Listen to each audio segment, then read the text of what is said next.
গত তারিখ 16/3/26 রু 18/3/26 ତାରିଖ 3 ଦିନ ପର୍ଯ୍ୟନ୍ତ ଆମ ଗ୍ରାମ ଛତାବରଠାରେ ହେଉଥିବା ଅଖଣ୍ଡ ନାମଯଜ୍ଞ 16 ପ୍ରହରୀ ଭଗବାନଙ୍କ ନାମ ଉଚ୍ଚାରଣ ହୋଇଥିଲା ଏବଂ ଗ୍ରାମ ଅଞ୍ଚଳବାସୀଙ୍କ ପାଇଁ ମଙ୍ଗଳ କାମନା କଲୁ।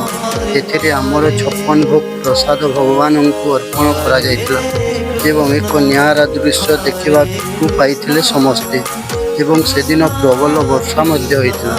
ତଥାପି ଭକ୍ତଙ୍କ ଭିଡ଼ କମି ନଥିଲେ।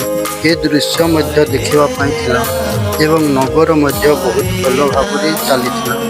ପ୍ରସାଦ ସେବନ ମଧ୍ୟ ସମସ୍ତ ଭକ୍ତଙ୍କ ପାଇଁ କରାଯାଇଥିଲା।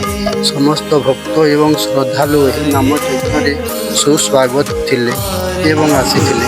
ତେଣୁ କରି ସମସ୍ତଙ୍କୁ ଅଶେଷ ଅଶେଷ ଧନ୍ୟବାଦ।